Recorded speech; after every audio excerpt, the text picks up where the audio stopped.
আসসালামু আলাইকুম গাইস, সবাই কেমন আছো? আশা করি সবাই ভালো আছো অ্যান্ড আলহামদুলিল্লাহ আমিও ভালো আছি। তো সবাই জানো গত 4 মাস ধরে আমি ফেসবুকে তেমন অ্যাক্টিভ ছিলাম না। বিভিন্ন পারিবারিক সমস্যা থাকার কারণে বিষণ্ণতায় দিন কাটছিল আমার। অনেক কিছু হারিয়ে ফেলেছি, আমি জানি কখনো তা আর ফিরে পাবো না। তবে হ্যাঁ, সব কিছুর জন্য আলহামদুলিল্লাহ। তবে সব কিছু হারানোর পর গড়ে দেওয়ার জন্য যে মানুষগুলো পাশে থাকে, আমাকে ভালো রাখার জন্য আপ্রাণ চেষ্টা করে, তাদের কখনো তুলনা হয় না। হ্যাঁ, বলছি আমার সহধর্মিণীর কথা।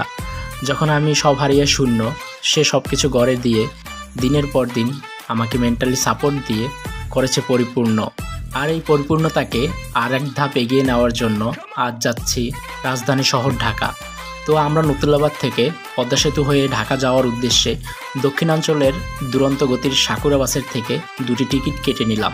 আলহামদুলিল্লাহ সিটে বসে পড়লাম। সবশেষে বিসমিল্লাহ বলে আমাদের যাত্রা শুরু করলাম। এবার সে অর্ধেকটা পথ আমার সাথে কথা বলতে বলতে পার করে এবং বাকিটা সে ঘুমিয়ে পার করে দেয়। তো দেখতে দেখতে আমরা পদ্মা সেতু চলে আসলাম।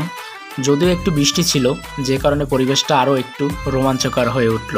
দু চোখে অপলক দৃষ্টিতে নদী, নৌকা এবং সেতু দেখে পদ্মা সেতু পার করে ঢাকায় পৌঁছালাম। এরপর আমরা যাত্রাবাড়ি নামছিলাম। সেখান থেকে সিএনজিতে বসে তাড়াতাড়ি বাইতুল মোকাররম মার্কেটে চলে আসলাম। দুঃখের বশত সেখানে আমরা ভিডিও করতে পারিনি আসতে। যাই হোক, আমরা ক্যামেরা প্ল্যানেটে চলে আসলাম। এসেই আমাদের পছন্দের স্বপ্নের ক্যামেরা এটি দেখা শুরু করলাম এবং অবশেষে কিনে ফেললাম। এবং ক্যামেরা প্ল্যানেট থেকে আমাদের স্বপ্নের ক্যামেরাটি কিনে আমরা চলে গেলাম ক্যামেরা আরকে। সেখান থেকে আমাদের কাঙ্ক্ষিত গিম্বেলটি কিনে আমরা বরিশালের উদ্দেশ্যে রওনা দিলাম। তারপর আমরা রিকশায় করে সদরঘাট যাওয়ার জন্য রওনা দিলাম।